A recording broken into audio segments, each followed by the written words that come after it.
शासकीय आणि निमशासकीय कर्मचाऱ्यांनी जुन्या पेन्शनला अनुसरून पुन्हा एकदा राज्यव्यापी संप पुकारलाय। ठाणे जिल्हाधिकारी कार्यालयातील सर्वच कर्मचारी या संपात सहभागी झालेत। यावेळेला कार्यालयातील कर्मचाऱ्यांनी जिल्हाधिकारी कार्यालयाच्या बाहेर एकत्र जमत जोरदार घोषणाबाजी केली, तर दुसरीकडे या कर्मचाऱ्यांच्या संपामुळे नागरिकांची कामं खोळंबल्याची शक्यता नाकारता येत नाही। आपल्याला माहीतच आहे की 14 मार्च ते 20 मार्च या दरम्यान आम्ही 7 दिवसाचा संप केलेला होता। त्यावेळेला आपल्या आदरणीय मुख्यमंत्र्यांनी आम्हाला तो संप स्थगित करण्यासाठी जे आश्वासन लेखी दिलेलं होतं, त्या आश्वासनाप्रमाणे त्यांनी 3 महिन्यात त्याची अंमलबजावणी करण्याचं मान्य केलेलं होतं।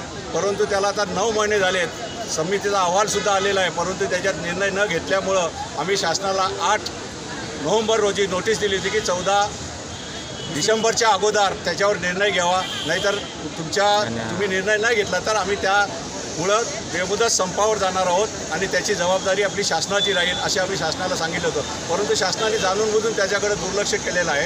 कालसुद्धा त्याच्याबरोबर मुख्यमंत्री, उपमुख्यमंत्री यांच्याबरोबर चर्चा झाली, परंतु त्याच्यात सकारात्मकता त्यांनी फक्त दाखवली। त्यांना आम्ही स्पष्ट सांगितले, तुम्ही जे आमच्याबरोबर चर्चा करताय ती फक्त तुम्ही विधानसभेमध्ये घोषणा करा, आम्ही संप मागे घेतोय। परंतु त्यांनी ते तसं न करताना तुम्ही संप मागे घ्या एवढं फक्त त्यांनी आवाहन केलेलं आहे। त्याच्यामुळं महाराष्ट्राच्या समन्वय समितीने काल नागपूर येथे निर्णय घेतला का संप चालूच ठेवायचा आहे आणि जोपर्यंत मुख्यमंत्री महोदय विधानसभेत त्या मागणीची म्हणजे जुनी पेन्शन लागू करण्याची घोषणा करत नाहीत तोपर्यंत हा संप चालूच राहणार आहे। संपूर्ण महाराष्ट्रभर हा संप मोठ्या जोमाने चालू आहे आणि चालू राहणार आहे।